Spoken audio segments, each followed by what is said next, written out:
Buenas noches, feliz sábado tengan todos. Estamos muy contentos porque ha llegado las primeras horas del Santo Sábado. Iván, ¿y cómo tú pasaste hoy el día?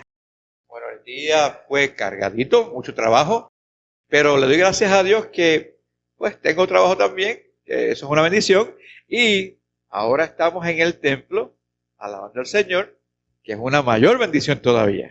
Y qué bonito es cuando llegan las primeras horas del Santo Sábado, en la cual podemos alabar y glorificar el nombre de Dios. Y hoy nosotros estamos aquí, el grupo Jovel, para dar alabanzas, para glorificar y elevar el nombre de Dios. Y queremos darles una cordial bienvenida. Y ahora en esta noche, para comenzar la programación, vamos a tener una breve oración para comunicarnos con el Señor. Oremos. Bondadoso Dios que estás en los cielos, gracias por este hermoso día que nos has dado y este santo sábado, te lo glorificamos. Estamos aquí para prepararnos, para alabar y glorificar tu santo nombre, Señor. Bendice a todos los que estamos aquí, Señor, y al orador de esta noche, pedimos que tú lo unjas con tu Santo Espíritu. Todo esto te lo pedimos en el dulce nombre de tu amado Jesús. Amén. Muy buenas noches en esta noche de sábado, ya feliz sábado para todos. Queremos darle un saludito del grupo Jovel, que en esta noche vamos a interpretar con mucha alegría una canción muy especial. Esta canción es en inglés, se llama Surely the Presence of the Lord. En otras palabras, en español sería, seguramente la presencia del Señor está con nosotros. ¿Y cuántos de ustedes no desean que la presencia de Dios esté con ustedes? Amén, ¿verdad? Así que sigamos alabando y adorando al Señor para que esa presencia sea permanente, que nunca nos abandone. Y como verán en la canción, especialmente aquellos que comprenden inglés, van a ver que el Señor nos ama de una manera muy abarcante, gigante y especial. Muchas bendiciones para todos.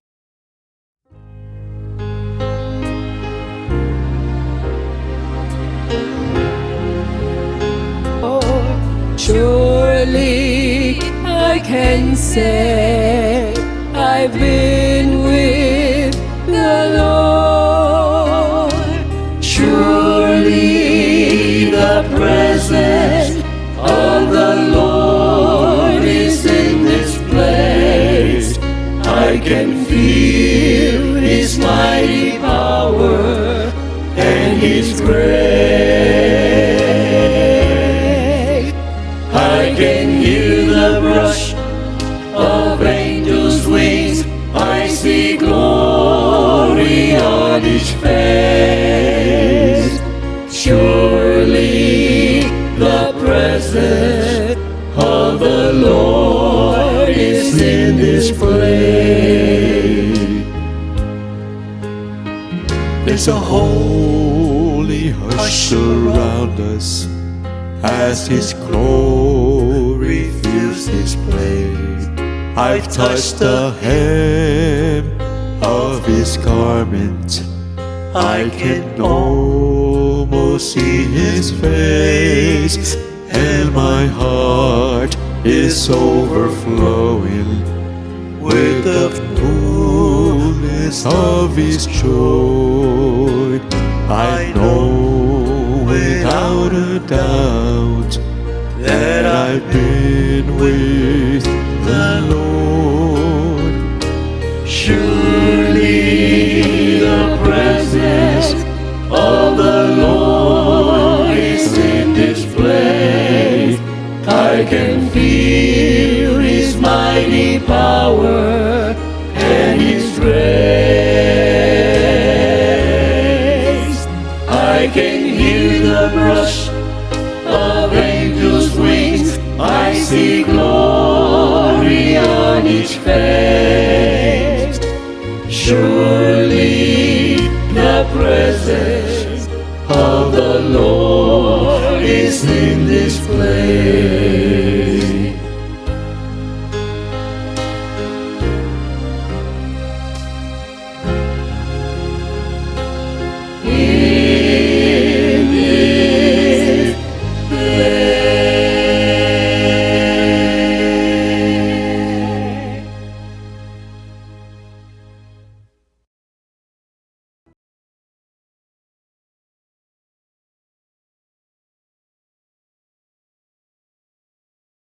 Muy buenas noches, Ocabet.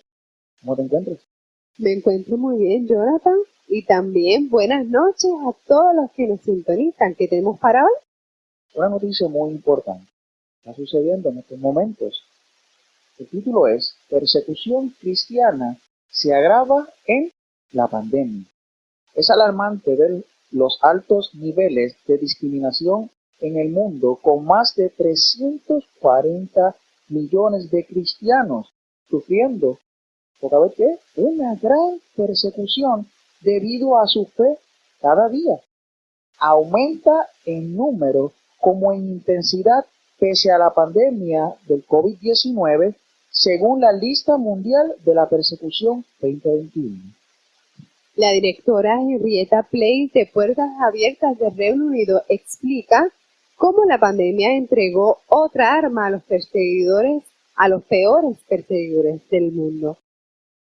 Dice también que debido al hecho de que muchos cristianos son pobres y el encierro significa que no pueden trabajar, y para los que ganan un salario diario, esta situación es muy desastrosa. Los gobiernos dieron ayuda alimentaria a estas personas, pero los cristianos son discriminados y la ayuda no les llega. Y esta situación no solamente ocurre en un país, sino en una docena de países asiáticos. Correcto, y podemos dar un ejemplo, ¿verdad? De que dice aquí que se ha ayudado a más de 100,000 personas en la India y el 80% informó haber sufrido discriminación por su fe. Es importante saber que Puertas Abiertas es una institución que documenta el estado mundial de la persecución de los cristianos durante al menos 60 años, denunciando así las situaciones de los creyentes en Cristo. ¿Y sabes qué? Que el 13 de enero de este año, Puertas Abiertas hizo pública la lista de más de 50 países más peligrosos en donde ser cristiano es una amenaza. En estos países se pretende eliminar el cristianismo y las persecuciones son cada vez más extremas y más severas. En este último año, tristemente, fueron asesinados 4.761 creyentes. Esto quiere decir que 13 cristianos diariamente son ejecutados. Podemos ver un ejemplo no tan solo en países lejanos, sino aquí cerca, en las Américas, que se han dado a conocer que también la persecución se ha dado en los países como México, Colombia, Honduras y también El Salvador. Correcto, cerquitas otra vez de nosotros. A continuación se nombran varias listas. La primera dice los países donde es más difícil seguir a Jesús. Lo va a nombrar a continuación, lo podemos ver. Encabezando la lista dice que es Corea del Norte, Afganistán y Somalia. También se dice que los países donde los cristianos enfrentan la mayor resistencia, número 1 es Pakistán, Nigeria y República Democrática del Congo. También en esta próxima lista podemos ver los países donde el mayor número de mártires cristianos se han dado a conocer, y pueden observar los números en los países de Nigeria encabezando la lista como posición número 1, República Democrática del Congo, y también en tercer lugar está Pakistán. En esta próxima lista, como pueden observar, están los países donde más iglesias fueron cerradas o atacadas, y la primera posición lo ocupa el país de China, le sigue Nigeria, por tercera posición Angola, y es muy importante que podamos observar, Jonathan, que en el estado hay un lugar número 10 que está cerquita de nosotros, como es el país de México, que ha tenido 61 de estos casos. Pero ¿qué dice el apóstol Pablo? Que declara que todos los que quieren vivir piamente en Cristo Jesús, ¿qué dice ahí? Padecerán persecución. Eso es correcto. ¿Y qué dice entonces nuestra hermana Elena G. de White? en la cita Testimonios para la Iglesia.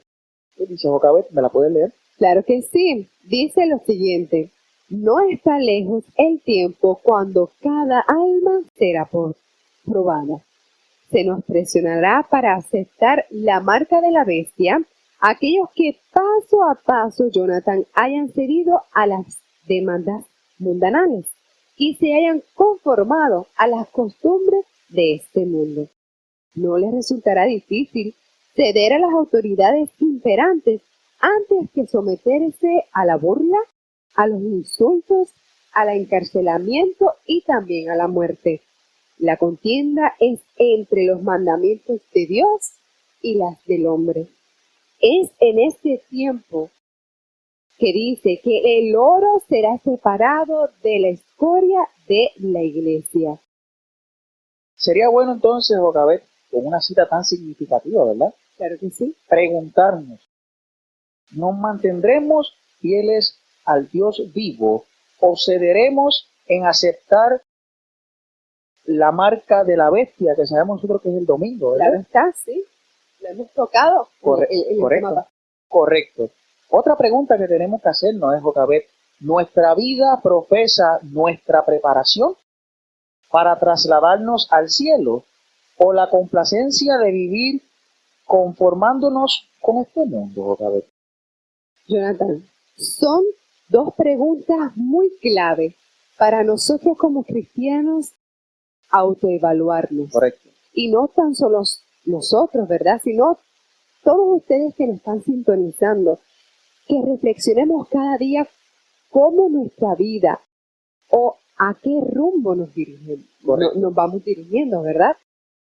Así que es importante que estemos muy claros y es más, que vayamos un poquito más allá, que nos enfaticemos en ese proceso de purificación que le espera a la iglesia. Lo importante de vivir para Cristo, conociendo lo que dice Hebreos 12:2, que dice que Jesús es el autor y el consumador de nuestra fe. Correcto, Jocabet, pero eso nos está diciendo, lo que está pasando en el mundo en estos momentos, testifica la cercanía de ¿qué? De la venida de nuestro Señor Jesús. Y es ahora cuando debemos estar listos para el encuentro de Jesús. No más adelante, es ahora. En estos momentos que estamos viendo que todo lo que está sucediendo nos está dejando ver que cada vez Jesús está más cerca. Y su segunda venida es ahora entonces que tenemos que estar preparándonos para su encuentro.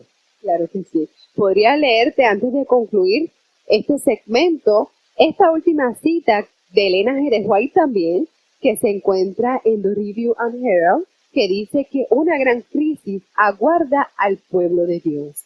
Muy pronto, Jonathan, ¿cuándo? Muy pronto, nuestra nación intentará imponer a todos la observancia del primer día de la semana como día santo de adoración, como un día sagrado. Al hacer esto, no tendrán escrúpulos en obligar a los hombres, en contra de la voz de su propia conciencia, a observar el día que la nación, vaya la aclaración, ¿quién, Jonathan? La nación declara que es el día de reposo. Y es muy importante entender hacia dónde es que nos encaminamos, ¿verdad? Correcto. Y este tipo de noticias, Jocabet, nos hacen pensar, porque tal vez como pueblo de Dios estamos esperando una persecución y tal vez decimos, el momento no ha llegado. Estamos muy cómodos, y por lo menos en Puerto Rico, hablando de Puerto Rico, estamos muy cómodos porque no nos estamos conectando, no nos estamos viendo lo que realmente está sucediendo en el mundo. No podemos ver porque estamos sumamente cómodos, Jocabet. Pero si analizamos esta noticia, es de suma importancia, podemos ver cómo nuestros países hermanos están sufriendo esa persecución de la que se habla en la Biblia. Claro que sí, es algo de qué preocuparse, porque a cada uno, sabemos y conociendo lo que dice la palabra de Dios, va a llegar ese tiempo. Correcto, y está cerca. Claro que sí. Está en países cercanos a nosotros. Y una pregunta que debemos hacernos en este instante es que ¿estaremos dispuestos a luchar por Dios cuando nos llegue precisamente a nosotros ese momento? Es una pregunta que nos pone a pruebas como cristianos en estos tiempos. ¿Estaremos dispuestos a luchar por Dios? ¿Está usted dispuesto a luchar por Dios cuando su fe sea aprobada? Cuando llegue el momento por el cual está pasando Afganistán, la India, México, China, esos hermanos. México está cerquita, Colombia. Su fe está siendo probada en esos momentos. ¿Están ellos entonces dispuestos a luchar por Dios? Cuando llegue ese momento para cada uno de nosotros, muy cerca, boca abajo, ¿estaremos dispuestos a luchar por Dios? Dios nos ayude, Jonathan, a nosotros entender que Dios está a las puertas, que Dios quiere buscar a sus hijos, que estemos viviendo a la altura de lo que Dios nos pide y que cuando llegue ese momento, que es muy pronto, como podemos ver ya las diferentes noticias en lo que pasa en este mundo, que estemos dispuestos a luchar por la verdad, que estemos dispuestos a dar nuestra vida, si es que nos toca darla, por a quien amamos, nuestro Dios. Correcto, boca abajo. Así que hasta la próxima en el próximo segmento. Hasta la próxima.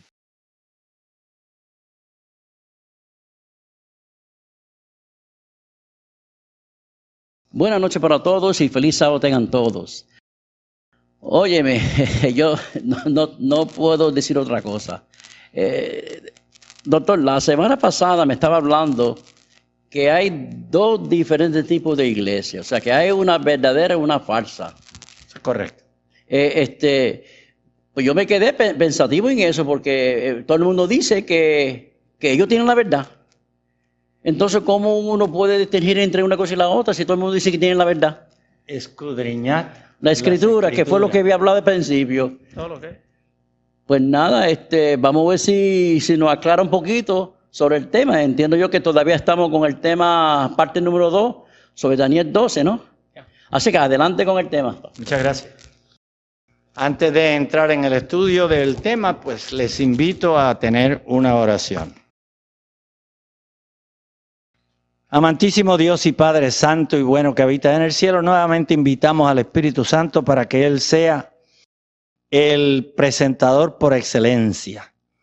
De nosotros no podemos hacer nada, dependemos completa, enteramente de ti. Así pues que no es que nos asistas, es que nos uses conforme a tu voluntad. Bendice a todos aquellos que han de escuchar de tu palabra y permite que podamos utilizar el conocimiento en nuestra preparación para el reino de los cielos. En Jesús. Amén. Amén. Muy bien. Nosotros vamos a continuar nuestro estudio en relación al libro de Daniel. La vez pasada nosotros dimos algunas características que identificaban la iglesia verdadera y le dijimos que entre las 10 que mencionamos estaba el hecho de que guarda los mandamientos de la ley de Dios. Isaías 8:20 dice a la ley y al testimonio. Tienen el testimonio, el carácter de Jesucristo. Tienen la fe de Jesús. En otras palabras, creen exactamente como creía o como cree Jesús. Son fieles, siguen al Cordero donde quiera que va. No se han contaminado con iglesias falsas. No es que no hayan tenido algún contacto o que hayan pertenecido a una iglesia falsa, sino que una vez que han conocido la verdad, se han convertido, se han convencido de la verdad y permanecen fieles a las normas, las directrices, el llamado del Señor Jesús a vivir como Él vivía en este mundo. Lo último que estábamos considerando la semana pasada es el tiempo de angustia que menciona allí Daniel, el capítulo 12, versículo 1, todavía estamos en el versículo 1. Y no es problema ninguno porque todavía hay mucho material aquí que necesitamos comprender. Ahora, y ahora quiere decir ahora, dice a fin de conocerle, página 357. El espíritu de profecía dice, ahora, mientras nuestro sumo sacerdote está haciendo la expiación por nosotros. Vean ustedes, el Señor Jesús está expiando nuestros pecados. Nosotros vamos a hablar de esta palabrita, ¿ok? Porque es menester que nuestros pecados sean eliminados. No es solamente que sean perdonados, es que sean eliminados de nuestro sistema. Muchos piensan, yo pedí perdón por mis pecados y como yo pedí perdón por mis pecados, ya estoy sellado para ir al cielo. Ahora, mientras nuestro sumo sacerdote está haciendo la expiación por nosotros, el Señor sabe nuestro problema. El Señor sabe que estamos contaminados. El Señor sabe que hemos pecado en contra de su voluntad. Pero el Señor sabe que en la condición pecaminosa del hombre aquí en la tierra no puede entrar en el reino de los cielos a menos que no solamente se arrepienta, sino que se aparte del pecado. A la mujer acusada de adulterio, el Señor le dice, ni yo te condeno, vete y no peques más. Si esa mujer no tenía la habilidad, la facultad que Dios nos da para abandonar el pecado, porque el Señor Jesús le dice que no peque más. Porque el Señor Jesús le dice al leproso allá en el templo, le dice, óyeme, no sigas haciendo lo que estaban haciendo, no sea que te ocurra algo que sea peor de lo que tú tenías. El Señor espera que nosotros elijamos suplicar al Espíritu Santo que Él nos dé la fortaleza, la sabiduría, la inteligencia para poder poner en práctica las facultades que Dios nos ha dado como seres humanos para abandonar el pecado completamente. Así que el Señor Jesús ahora, desde el 1844, está trabajando en la expiación, en la limpieza del santuario allá en el cielo. Hebreos capítulo 8 y 9 dice bien claro que Jesús no entró en un santuario hecho de mano, sino en el santuario que está en el cielo. Y la razón por la cual Él entró allí es para hacer expiación por nuestros pecados. En otras palabras, lo que se llevó a cabo por tantos años mediante la iglesia hebrea en el santuario terrenal, ahora está tomando el momento legítimo allá en el cielo. El verdadero día de la expiación está siendo conducido por el verdadero sumo sacerdote, que es el Señor Jesús. Ahora Él está expiando, limpiando el templo del alma del pecado, para que una vez que sea limpio el templo del alma, la iglesia como resultado quede limpia aquí en la tierra, lista para recibir el poder del Espíritu Santo, y allá en el cielo se haya expiado la contaminación que conlleva nuestro arrepentimiento genuino por los pecados que hemos cometido aquí en esta tierra. Nosotros, los que confesamos nuestros pecados legítimamente y los abandonamos, somos los que contaminamos el santuario celestial.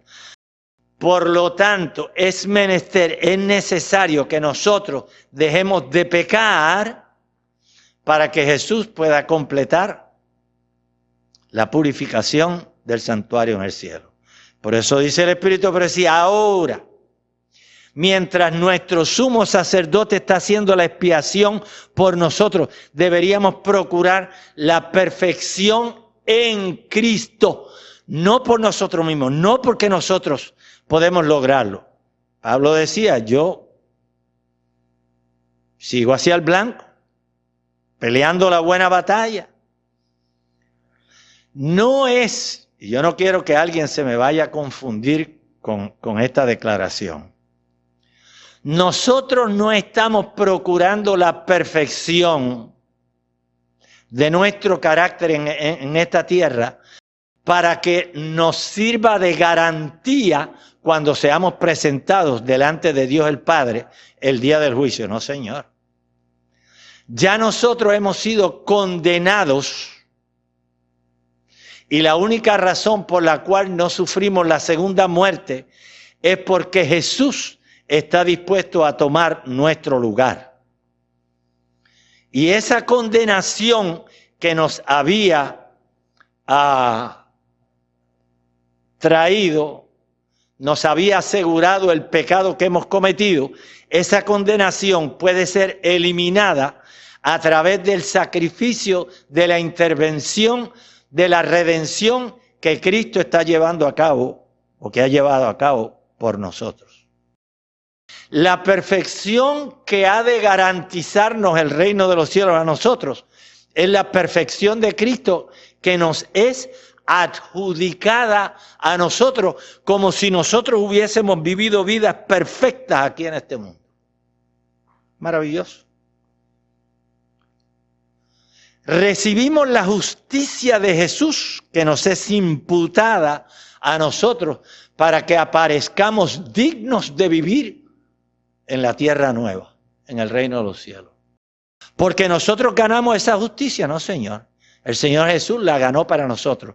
Pero una vez que nosotros hemos conocido a Jesús, ahora Él espera que nosotros elijamos vivir sin pecar en esta tierra. Y entonces muchos dicen que es imposible. Pero eso no es así, señores. Todo lo puedo en Cristo que me fortalece. Lo que es imposible para el hombre es posible para Dios. Y el Señor Jesús nos dice a través de la sierva del Señor, a través de la palabra inspirada, palabra de vida del Gran Maestro, página 47 en adelante, dice: cuando el pueblo de Dios refleje el carácter de Cristo perfectamente, entonces Él regresará para reclamarnos como suyos. ¿Se puede? Claro que se puede. ¿Porque yo puedo hacerlo? No, porque Jesús puede hacerlo en mí a través del Espíritu Santo. Así que ahora nuestro sumo sacerdote Jesús está haciendo la expiación por nosotros. Y nosotros deberíamos procurar la perfección en Cristo.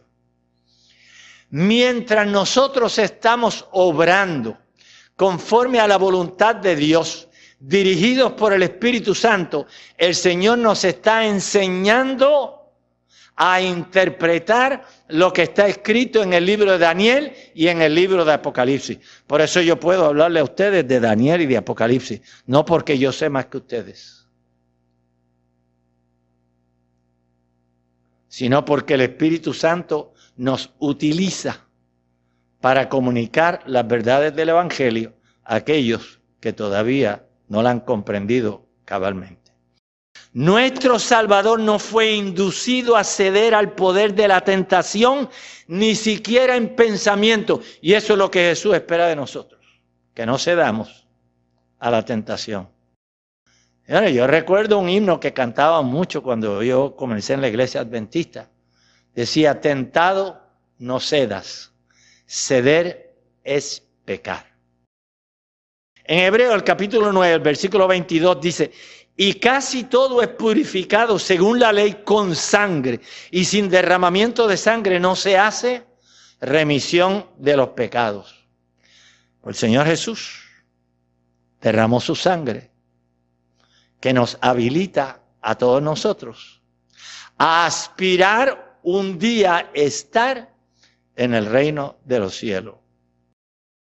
¿Qué quiere decir expiar? La expiación que Jesús está llevando a cabo. Padecer el castigo por los pecados. Y eso es precisamente lo que hizo el Señor Jesús. Si Él no hubiese muerto en el Calvario, derramado su sangre, ahora Él no tendría derecho a intervenir en nuestro favor para expiar los pecados que nosotros hemos cometido durante nuestra vida. La definición continúa: borrar las culpas, purificarse de la culpa por medio de algún sacrificio, purificar algo profanado, por ejemplo, un templo. La expiación es la eliminación de la culpa o pecado a través de un tercero. Ese tercero es el Señor Jesús. El Señor Jesús se sacrificó para que al ofrecer su sangre, ésta sea tomada en lugar de nuestra culpabilidad. El sujeto culpable queda absuelto de cualquier pena por medio de un objeto, animal, como por ejemplo el chivo expiatorio que utilizaba la iglesia hebrea del Viejo Testamento, u otra persona, en nuestro caso, el Señor Jesús. Por eso nosotros nos llamamos cristianos, porque nosotros creemos en Cristo. Porque nosotros aceptamos a Cristo como nuestro Salvador. Porque nosotros aceptamos que Cristo es la única garantía de nuestra salvación. Porque en Cristo nosotros tenemos esperanza de un día estar en el reino de los cielos. ¿Qué es el día de la expiación? Pues para los judíos era un día de juicio. Porque aquellos que no habían confesado sus pecados, aquellos que no habían hecho sus sacrificios exactamente como lo describe la Sagrada Escritura, eran separados del pueblo. La expiación era una ceremonia especial. El propósito era limpieza, purificación, no solamente del tabernáculo, sino de todos los utensilios que habían allí dentro, las cortinas, el altar del incienso, etc. Todo que tenía que ser limpiado, purificado una vez al año, como símbolo, como figura, como sombra de lo que Jesús está haciendo por nosotros hoy día en el reino de los cielos. Daniel creía en la expiación. Por eso precisamente es que el Señor lo utiliza como profeta. Levíticos 23, 27 dice, a los 10 días de este mes séptimo, hebreo Tishri, será el día de expiación. Tendréis santa convocación y afligiréis vuestras almas y ofreceréis ofrenda encendida a Jehová. Señores, es una cosa tremenda. Como decían allá los de habla inglesa en los Estados Unidos, this is a mouthful. Señores, aquí nosotros decimos que abarcamos más de lo que podemos apretar. A los 10 días de este mes séptimo, que ocurre entre septiembre y octubre, será el día de la expiación. Tendréis santa convocación y afligiréis vuestras almas. Este no es tiempo de estar celebrando. ¿Qué estamos celebrando, señores? Lo que debemos estar es suplicándole al Señor Jesús que nuestros pecados sean perdonados. Que el Espíritu Santo nos recuerde cualquier pecadito que negligentemente o que conscientemente hemos puesto a un lado pensando que podemos seguir practicándolo. Y si pedimos perdón en una ocasión, no es problema ninguno, ya no tenemos que volver a pedir perdón porque seguimos haciéndolo. Señores, son unas ideas terribles las que nosotros hemos abrazado a medida que pasa el tiempo. Y ofreceréis ofrenda encendida a Jehová. Pablo dice que nosotros debemos ser sacrificio vivo. Y algunos piensan, no, el sacrificio era para Cristo, nosotros no tenemos que sacrificar nada. Bueno, si yo bien recuerdo lo que dice la Sagrada Escritura, el Señor Jesús dijo, el que quiera venir en pos de mí, en primer lugar, niéguese a sí mismo. Pero le dijo más, le dijo, tome su cruz. El Espíritu de Profecía tiene una frase que yo no recuerdo la oración completa, pero ella sí dice, sin cruz no hay corona. Y el que no es santo aquí en la tierra, tampoco puede ser santo allá en el cielo. Todos aquellos que lleguen al fin del tiempo de gracia, yo quiero que escuchen bien esto, Todos aquellos que lleguen al fin del tiempo de gracia deberán estar completamente libres de pecado. Aquellos que murieron sin haber alcanzado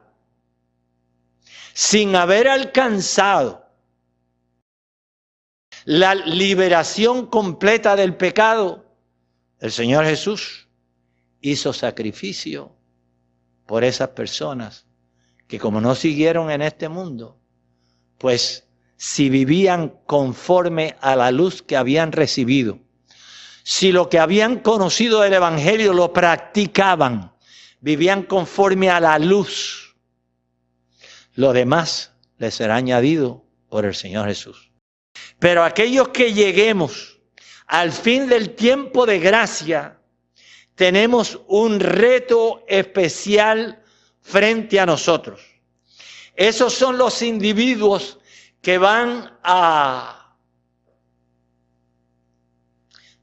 tener el privilegio de vivir en este mundo completamente libres del pecado. Esos son los individuos que van a vindicar el nombre, el carácter y la ley de Dios.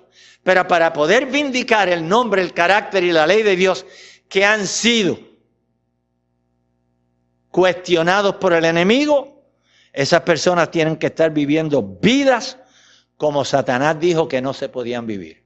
Satanás dijo que no había persona que pudiera guardar los mandamientos de la ley de Dios.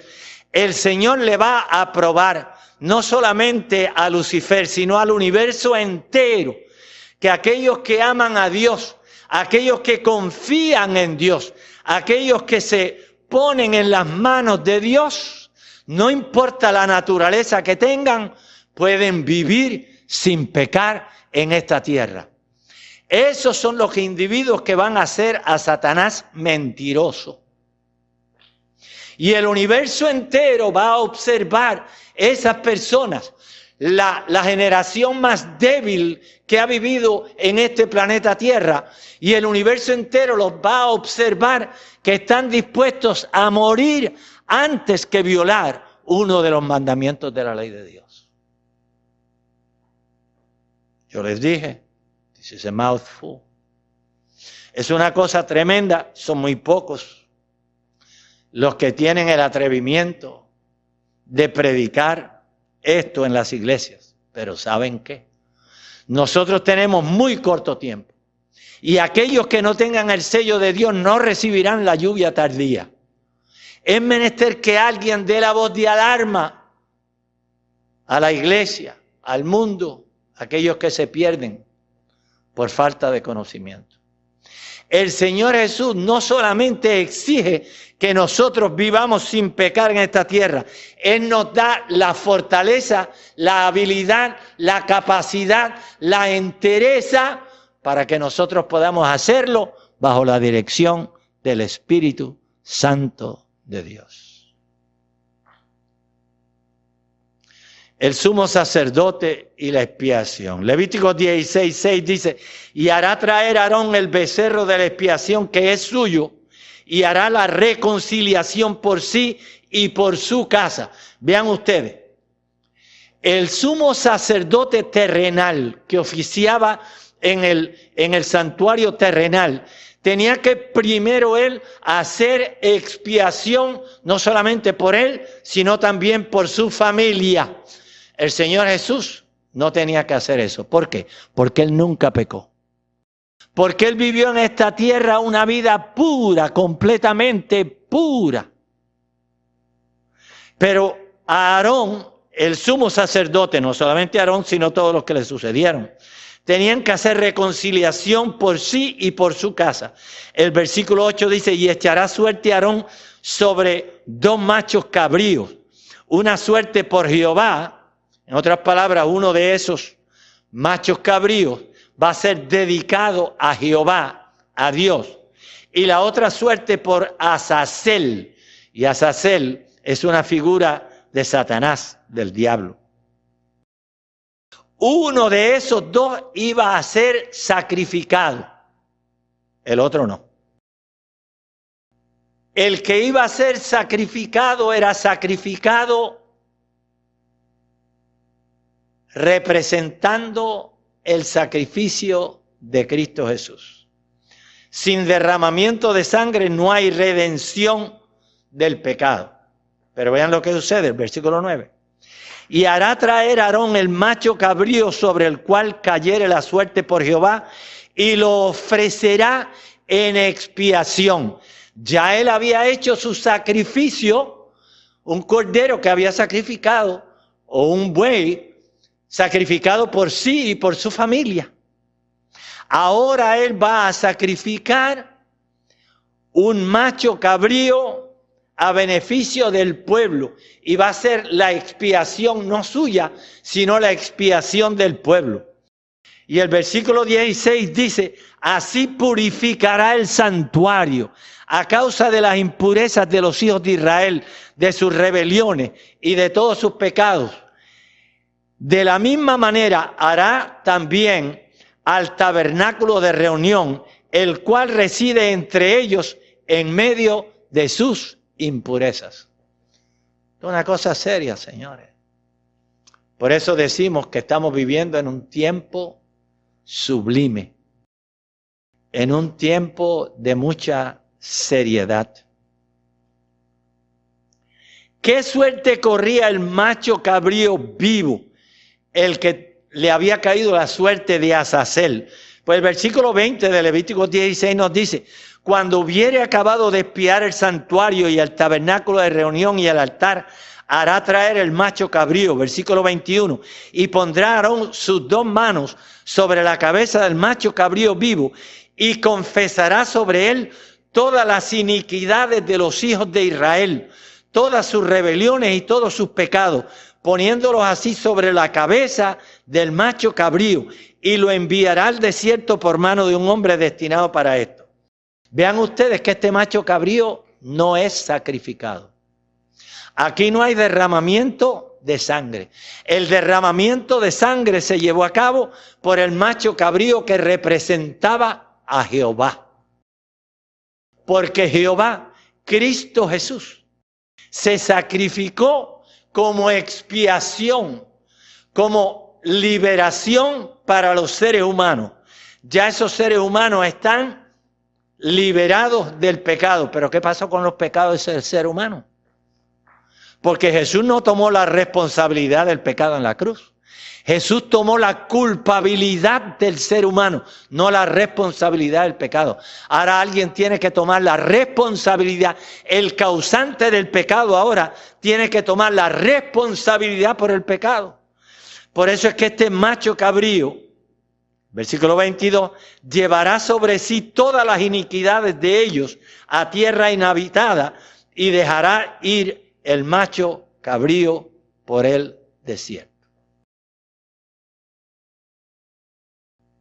Azazel, el macho cabrío por Azazel, ese no muere.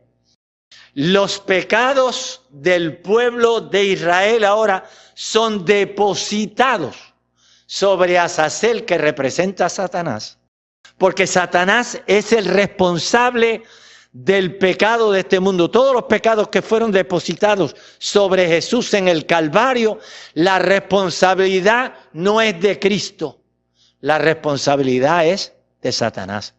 Jesús tomó la culpabilidad del ser humano.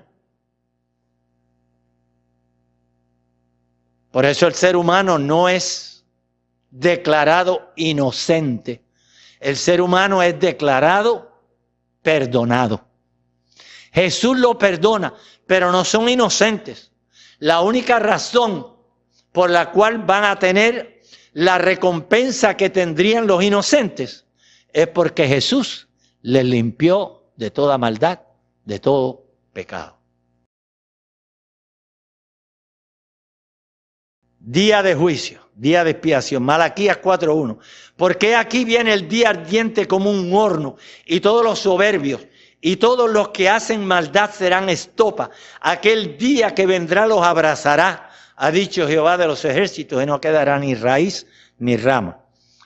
Ahora este chivo de Azazel, que representa a Satanás, va a ser llevado al desierto, a un lugar no habitado. Figura del milenio que Satanás va a tener que pasar aquí en la tierra solo, solamente en compañía de sus diablos, sus demonios que cayeron con él de allá de las mansiones celestiales como resultado de su rebelión. Cercano, dice Sofonías 1:14.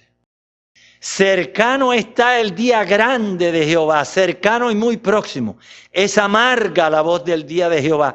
Gritará allí el valiente.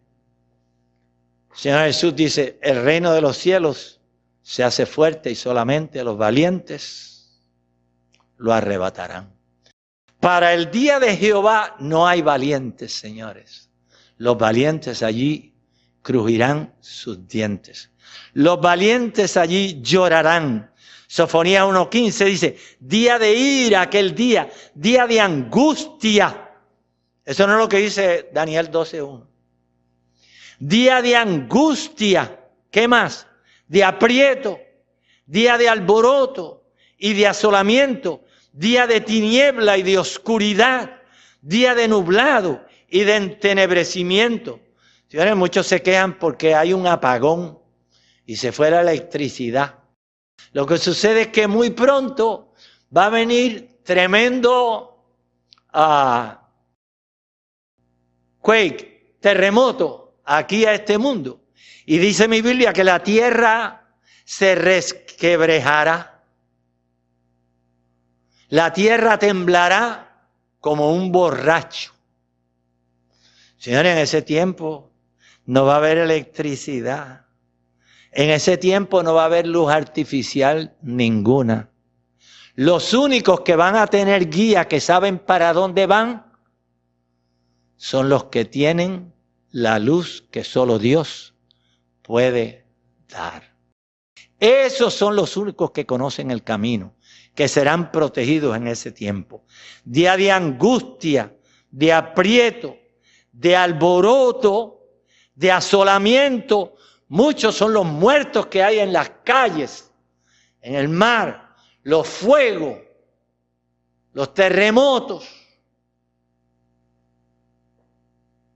Quiere el Señor que nosotros escuchemos la voz de Jehová mientras puede ser hallado. Que Dios me los bendiga. Que Dios me los cuide.